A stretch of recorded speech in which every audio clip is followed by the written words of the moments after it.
Você conhece os critérios para a adoção de uma criança ou adolescente? Como funciona essa jornada para quem está na expectativa de se tornar pai ou mãe?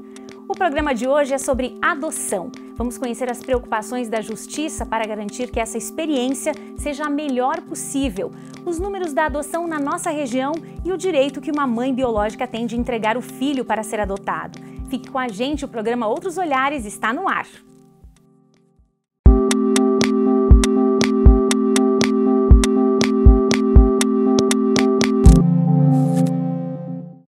Nossa convidada de hoje é assistente social do Fórum da Comarca de Chapecó, Catiane Centenário. Seja bem-vinda, Catiane. Obrigada pela sua participação aqui conosco. Obrigada a vocês pelo convite, porque é um assunto assim, muito importante. A gente precisa muito falar sobre adoção. Que ótimo! Temos várias perguntas e várias curiosidades aqui para a gente esclarecer hoje, né? E para começar, eu gostaria que você nos falasse um pouquinho sobre a importância de uma criança viver num ambiente familiar, de ela pertencer, ter uma família. Isso é um direito, inclusive, da criança, né? É um direito previsto no estatuto, né? E a importância é pelo desenvolvimento. Uma criança passa por várias etapas e quem vai ensinar ela praticamente tudo é a família. Às vezes se pensa na educação pela escola, a escola vai instruir o filho, mas quem realmente vai dar o suporte, a base, o carinho é a família. Então a importância dessa família, que não se define só como pai, mãe, família é todo o entorno.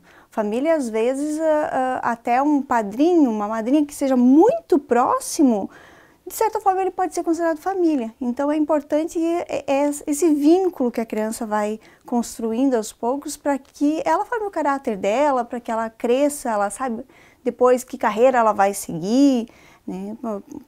Ela tem que ser amada. E essa é a importância da família. Claro, os laços afetivos, essa construção emocional a que se refere a Justiça quando ela cita esse direito da criança viver em um ambiente familiar, é dessa forma? Os vínculos socioafetivos hoje, eles são a principal referência que a gente tem. Tanto que outros processos judiciais que envolvem guarda, quando vai para uma avaliação social ou psicológica, o critério é o socioafetivo. Então são esses laços afetivos que prevalecem aí na importância, não é tanto o vínculo sanguíneo do pai ou da mãe, não é esse o olhar da Justiça? Não, tanto que a gente já tem até decisões superiores do Supremo Tribunal, onde a consanguinidade está ficando para trás da socioafetividade, porque é muito melhor uma criança que tenha vínculos com o pai, a mãe, às vezes outros familiares, do que a questão do sangue, porque só o biológico não te traz nada. Agora, o socioafetivo sim, é o que te traz crescimento. Olha que importante isso. Agora, todo o processo de adoção, Catiane, ele envolve muitas regras, né? Muitas vezes desconhecidas por quem não ingressou com um processo de adoção ou por quem ainda não participou desse pedido. A gente gostaria de esclarecer algumas regras. Por exemplo, quem pode se candidatar a adotar uma criança ou um adolescente?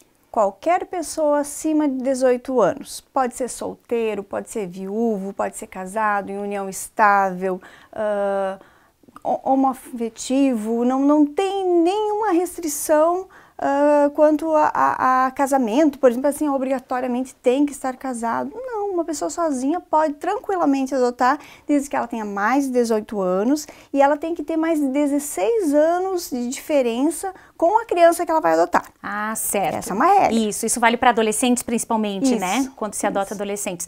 E tem alguma preferência, por exemplo, um casal vai estar na frente da fila em relação a uma pessoa que é solteira no ingresso do pedido ou não? Não. A regra é a data da sentença do processo de habilitação. Então, hoje, não tem mais como se pular pessoas, não tem como se preterir, não tem como se escolher. A lista, ela vem em ordem pela data da sentença e ela já traz automaticamente para a gente, pelo sistema, quem vai ser o pretendente que vai adotar aquela criança. Certo, e aí lá tem a escolha do perfil, por exemplo, determinada pessoa quer fazer a adoção e ela tem uma opção por perfil também, né? Isso, o Cadastro Nacional hoje ele permite que você escolha a etnia, o sexo da criança, a idade, se aceita problemas de saúde tratáveis ou se aceita deficiências, Então, tem vários pequenos critérios ali que você pode escolher para fechar um perfil, que a gente chama do perfil da criança ou do adolescente. Claro. E quanto tempo geralmente demora todo esse trâmite do processo? Até o ingresso do pedido, até realmente a criança estar morando com a pessoa? São duas coisas, na verdade, diferentes, né? A primeira é o processo de habilitação do pretendente. Toda pessoa que quer adotar, ela tem que ingressar com uma ação de habilitação. Essa ação tem que iniciar indo ao fórum, no serviço social, né, de qualquer comarca, sempre no serviço social, onde vai ser explicado quais são os documentos, é uma lista de documentos que tem que ser providenciada, e a partir do momento que trouxer para a gente no fórum esses documentos, a gente ingressa com a ação. E aí depois tem as etapas do curso de preparação, passado o curso, avaliação social, psicológica, para depois poder ir para o Ministério Público e para o juiz para a sentença. Entendi. Então, esse primeiro processo de habilitação é um processo que hoje, em Chapecó, ele está demorando em torno de 1 ano. Tá? Certo. Porque tem que passar por todas essas etapas. E tem uma procura muito grande em Chapecó por habilitação. Então, a gente precisa montar as turmas dentro da capacidade que a gente tem também, né, de sala e de equipe, e só depois que vai ter as avaliações. Então, esse estágio inicial, mais ou menos 1 ano. Mas depois disso, você vai estar habilitado e aí você vai aguardar o seu filho. Na lista já, na fila. E essa criança, ela pode vir de qualquer local do país. Isso. Só que o cadastro ele é nacional. Só que o cadastro ele foi desenvolvido de uma forma para favorecer a aproximação entre a criança e os pretendentes. Como que vai favorecer? Estando próximo. Sim. Então, o cadastro ele puxa primeiro todos os pretendentes e residentes na comarca da criança, depois no estado e só depois ele abre para os outros estados. Então, ele é nacional? Ele é, mas o critério primeiro é a comarca. Claro, claro. Não, é interessante esses detalhes que vocês observam, porque tudo isso que é construído aos pouquinhos vai ajudando e contribuindo para que a adoção seja bem sucedida, que ela seja um sucesso para todos os envolvidos, né? Agora, Catiane, quem faz a análise? Quais são os profissionais envolvidos? Você citou, né? A assistência social, e a sua função também é essa. Quem mais faz esse processo de avaliação, essa primeira triagem dos pais? São duas avaliações, a social e a psicológica. Dentro da social, tem muita pergunta do tipo assim, se eu estiver desempregado, mas meu marido estiver empregado, eu posso adotar? É isso mais ou menos que o serviço social vai avaliar. Certo. É a capacidade das pessoas, dentro daquela conjuntura, dentro do que eles vivem, de ter um filho. Não é exatamente de adotar, é de ter um filho. Claro. Né? E toda essa parte socioeconômica, cultural, é avaliada pelo serviço social. Então, é uma avaliação. E a outra avaliação é a psicológica, né? Porque precisa-se ter certeza que os pretendentes têm condições psicológicas depois de educar essa criança. Claro, porque um filho, a gente sabe, né? Quem é pai, quem é mãe, sabe que um filho muda completamente a família, muda completamente a vida, e isso tem que ter um preparo psicológico, né? Um resguardo aí para que dê certo, né? Isso. Que, infelizmente tem muitos casos, aqui a gente presencia casos de insucesso nas adoções em que as crianças são devolvidas. Ainda acontece. Ainda acontece. Acontece e às vezes não é com criança tão grande não, de pensar assim, é só nas adoções tardias que acontecem as devoluções. De modo geral, sim, são com crianças um pouco maiores, mas o que a gente percebe é que vem bastante do despreparo do adulto, de idealizar uma criança que não existe, de sonhar com uma criança que é quase uma boneca. Romantizar, de repente, o processo? Totalmente romantizado. Então, os insucessos geralmente estão relacionados com isso, com uma dificuldade do casal de aceitar frustrações, de perceber que a criança vai se impor e você vai ter que impor limites para ela. Isso é difícil, ser pai e ser mãe é difícil mesmo. Né? E não seria diferente num processo, num caso de adoção, né? Independente do filho ser biológico ou adotivo, enfim, né? O desafio está posto, né? Criar uma criança hoje em dia é bem difícil.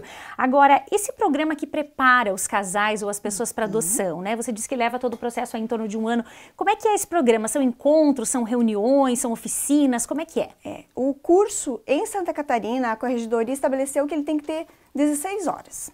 Né? Ele pode ter mais, mas 16 horas é o mínimo estabelecido. E nós dividimos em Chapecó em 5 módulos. Dividimos por temas, né? E fica no primeiro encontro a parte bem jurídica. Parte de como vai funcionar a lei, como ingressar. O ingresso da ação já ingressou, mas assim, como que anda o processo, para que as pessoas fiquem mais tranquilas. Também saber cada passo do processo. Claro. Então esse é o primeiro dia. Os demais dias, eles vão abordar os preconceitos, os mitos que aquela família vai ter que enfrentar, né? As dificuldades do estágio de convivência, né? Como agir quando uma criança apresenta uma regressão, por exemplo, durante o estágio de convivência. Né? Essa parte da idealização tem um módulo inteiro só para falar sobre a idealização, porque idealizar um filho é natural. Todo pai, toda mãe vai idealizar. Sim. Só que na hora, na prática, isso é diferente. Olha só. Que um filho biológico você não tem para quem devolver.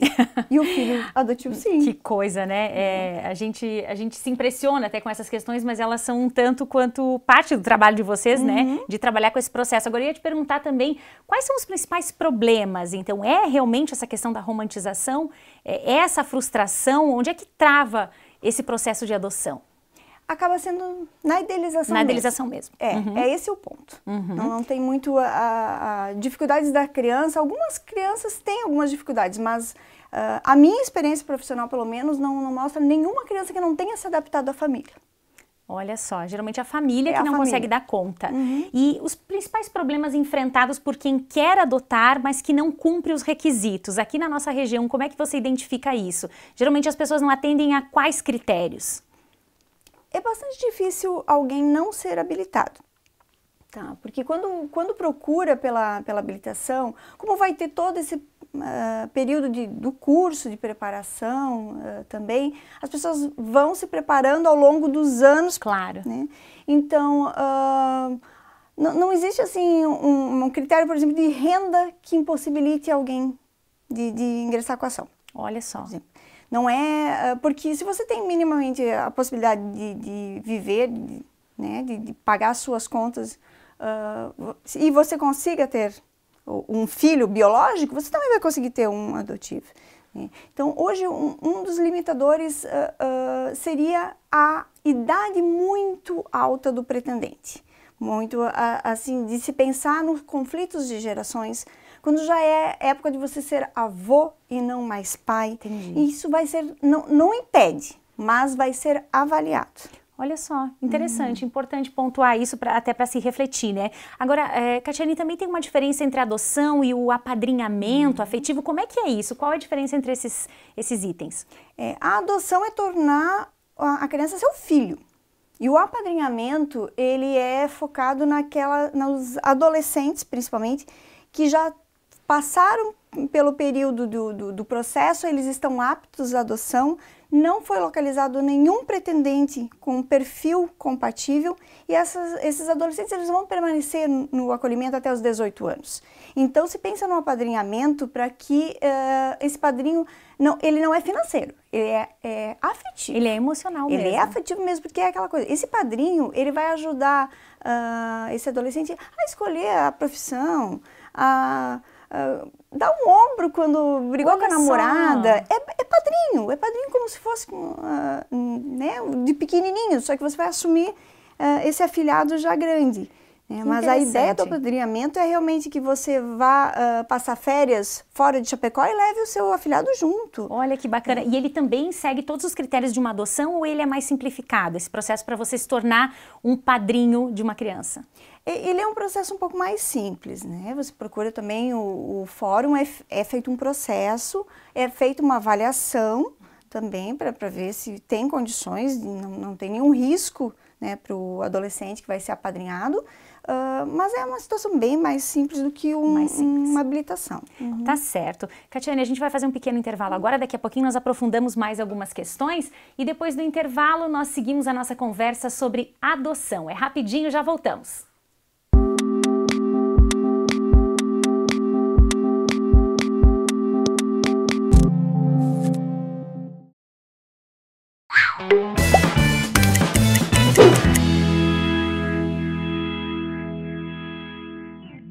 As dores crônicas atingem 37% dos brasileiros, segundo dados da Sociedade Brasileira para Estudo da Dor. O estudo ainda mostra que a maioria desta população é composta por mulheres, com idade média de 41 anos, que afirmam sentir dores fortes suficientes para atrapalhar as atividades cotidianas. Muitos brasileiros praticam a automedicação como forma de aliviar as dores, sem consultar previamente especialistas da área da saúde, o que pode causar complicações ou até mesmo piorar a situação do paciente. Com o objetivo de esclarecer o papel do farmacêutico na promoção do uso racional de medicamentos, Camila Agostini, em seu trabalho final do curso de farmácia, realizou uma pesquisa com pacientes portadores de dores crônicas no município de Chapecó. Foram entrevistadas 51 pessoas com o intuito de avaliar a adesão dos pacientes ao tratamento proposto e verificar se em algum momento recorreram à automedicação. O estudo identificou que a maioria utilizava de 2 a 3 remédios sem indicação médica ou farmacêutica. Diante desse contexto, a estudante percebeu a importância da atuação do profissional de farmácia no tratamento dos pacientes com dores crônicas. Uma pesquisa realizada pelo Instituto de Ciência, Tecnologia e Qualidade aponta que o Brasil é recordista mundial em automedicação. O estudo ainda mostra que 72% da população se medica por conta própria e 40% faz autodiagnósticos pela internet. Eu sou Alessandra Dias e este é o Uno Ciência. Até a próxima!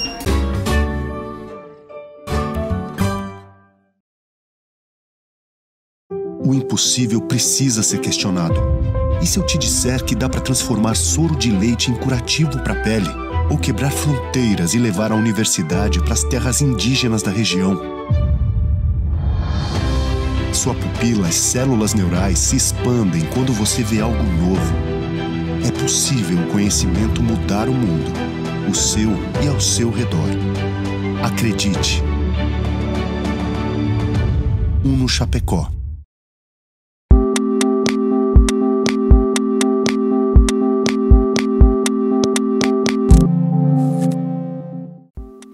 De volta com outros olhares, hoje falando sobre adoção, tirando muitas dúvidas aqui. E aqui conosco a assistente social do Fórum da Comarca de Chapecó, Catiane Centenário. Catiane, vamos seguir a nossa conversa aqui sobre adoção, que está bem interessante.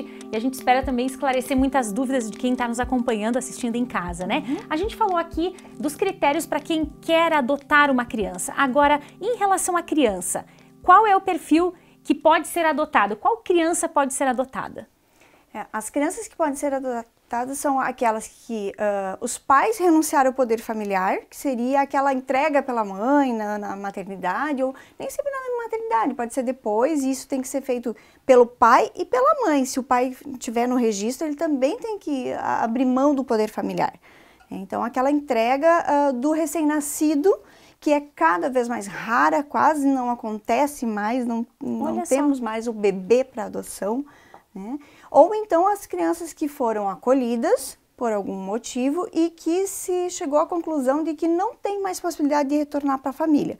Então, houve uma sentença de destituição do poder familiar.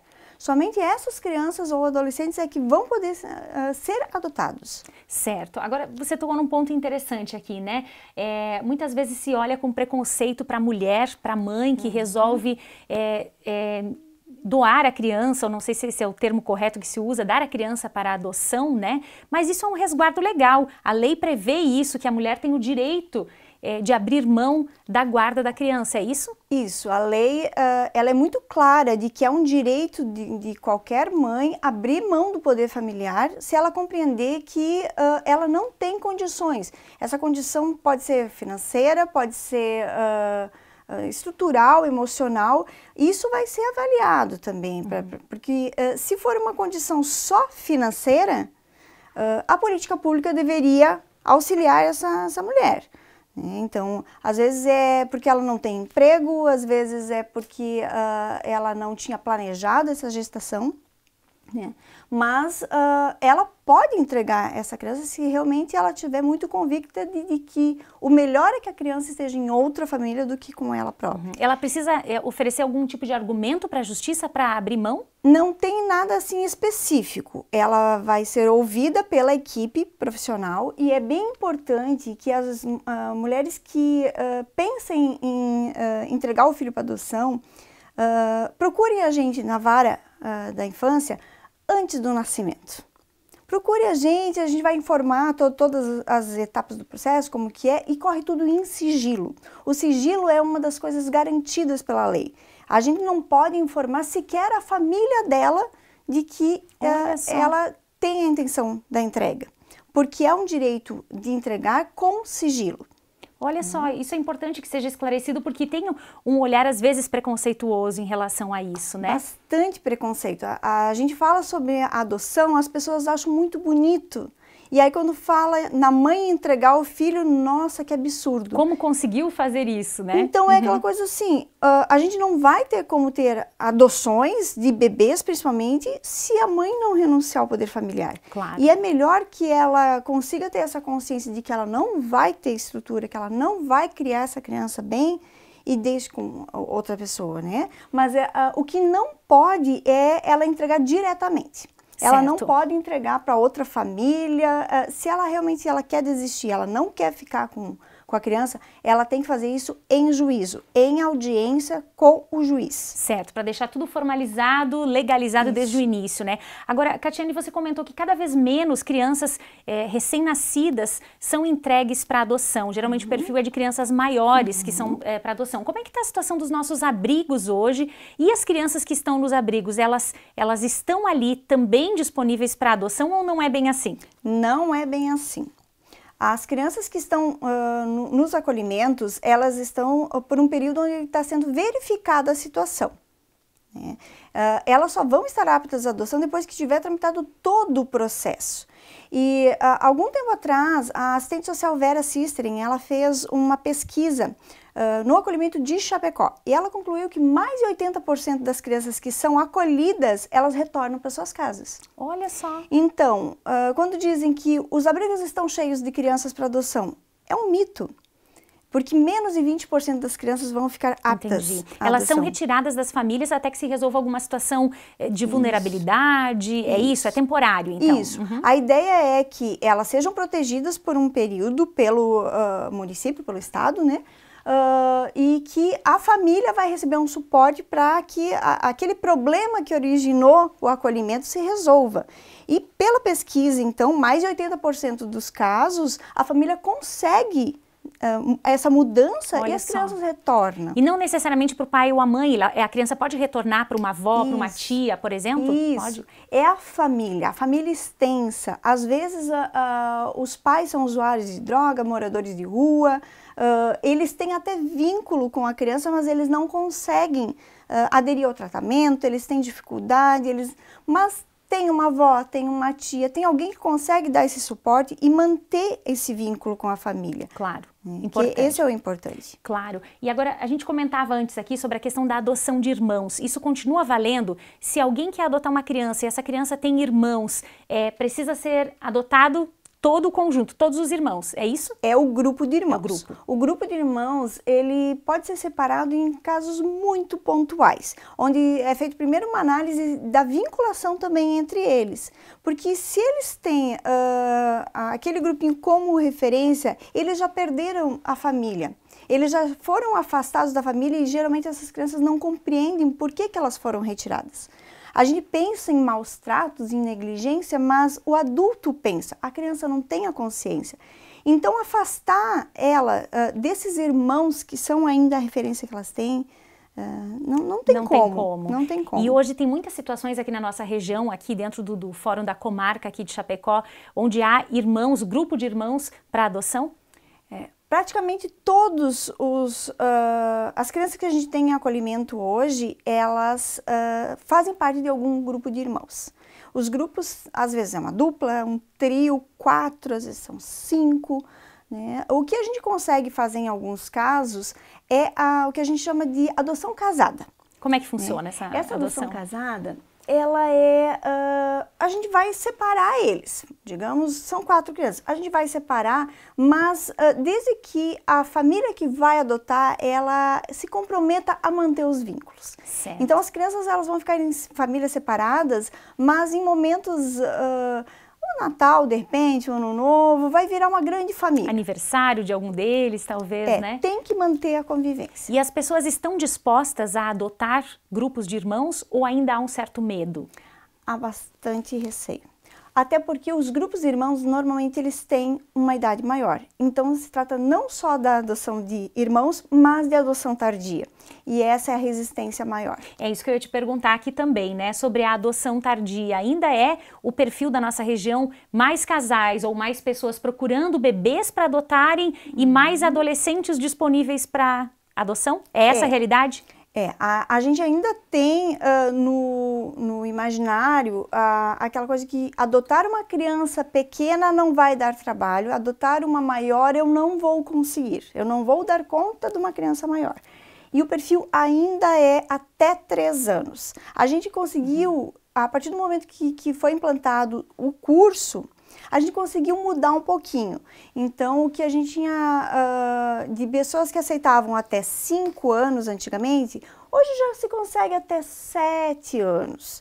Mas é muito difícil se conseguir pretendentes que aceitem crianças acima de 7 anos. Olha E a maior parte das crianças que estão em acolhimento, elas já estão no período de escola. Porque a escola que geralmente traz a primeira denúncia de que alguma coisa não está bem em casa. Então, não é o bebê. O bebê teria que ter um vizinho, alguém assim muito próximo para fazer uma denúncia, né? Então, quem vai ser adotado? As crianças maiores. Então, é essa a realidade. E tem algum tipo de problema, já que é esse o grande monstro, né? Esse é o grande medo das famílias que adotam, ter problemas com um adolescente, enfim. Você verifica esse tipo de situação? Que tipo de problema geralmente é relatado com crianças maiorzinhas? Na verdade, são os problemas que qualquer família teria com as crianças maiorzinhas. A gente pensa que um adolescente, ele é um adolescente em qualquer lugar. Então, o que normalmente acontece? Crianças de 7, 8 anos, elas já impõem o que elas querem. Elas confrontam os pais, elas não aceitam as coisas com tranquilidade. Mas é porque são crianças do acolhimento? Não, é simplesmente porque são crianças. Então, a maior dificuldade na adaptação normalmente nessas coisas assim de comportamento das crianças. E quando o pretendente está preparado para assumir essa criança com o comportamento também, né, que ela vem enfrentando, a adoção dá certo. Agora, quando você não estiver aberto a isso, com certeza não dá. Claro. As crianças menorzinhas ficam no abrigo e os maiorzinhos vão para onde, Kati? Isso. Chapecó tem uma divisão, até pelo tamanho da comarca, da cidade, né? Tem uma divisão de que as crianças pequenas, os bebês, ficam no abrigo institucional, que é a instituição, abrigo mesmo, né? Porque tem um grande número de pessoas transitando por ali, porque precisa de cuidadores, pequenininhos, né? Tem fralda para tocar, tem banho para dar, então realmente é um espaço onde precisa de um volume maior de pessoas. Técnico de enfermagem, né? Estrutura realmente. Então os pequenos ficam no abrigo. Os grupos de irmãos e crianças um pouco maiores, elas acabam indo para as casas-lares. Nós temos 2 casas-lares hoje em Chapecó e que acolhem 10 crianças cada uma. E os adolescentes que já estão destituídos, mas que a gente não conseguiu colocar em família adotiva, eles vão para famílias acolhedoras. Certo. Essa família acolhedora, ela tem a ideia de ser uma família mesmo, referência, onde que eles vão ficar até os 18 anos e algumas vezes, depois de completar os 18 anos, sairia do sistema, né, que o Estado para de pagar pelos cuidados da criança, ali, do adolescente, mas ele mesmo já está trabalhando e ele contribui com aquela família, e ele quer ficar e vai ficando pelos vínculos que formam. Acaba sendo a família dele também, mesmo que não tenha lá formalmente legalizado uma adoção, mas é uma espécie de apadrinhamento também, né? E não deixa de ser. Agora, como é que é o lado das crianças? O que você ouve das crianças? Porque nesse processo todo vocês têm muito contato com eles, né? Existe uma expectativa deles? Eles ficam esperando por esse momento da adoção? Como é que é? São 2 momentos. O primeiro momento é aquele momento que eles não compreendem por que eles estão no acolhimento. Mas a partir do momento que a gente percebe que realmente eles vão ser encaminhados para adoção, é feito todo o trabalho psicológico para que eles compreendam que eles vão ter uma nova família. A partir daí eles têm expectativa, eles querem ter uma família, eles não querem morar num abrigo, eles não querem morar na casa lar onde eles têm que não, mas é aquela coisa, eles chamam a cuidadora de tia. Certo. Não é a mãe, não é aquele colo individualizado.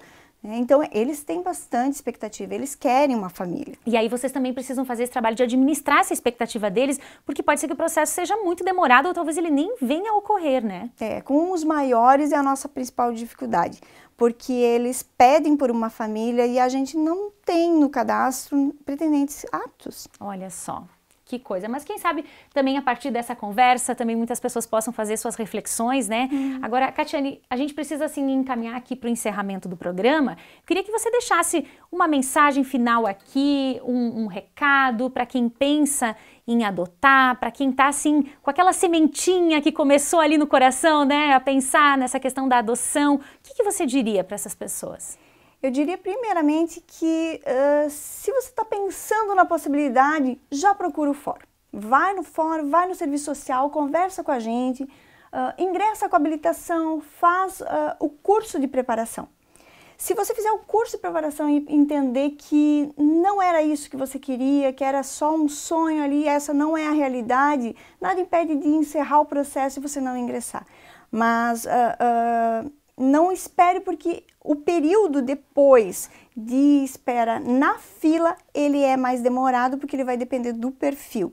Então, procura logo a gente e faça o curso. Catiane Centenário, muito obrigada pela sua participação e muito sucesso no trabalho de vocês. Obrigada. Tá certo, então. Outros Olhares dessa semana vai ficando por aqui. Muito obrigada a você que acompanhou o nosso programa e até mais.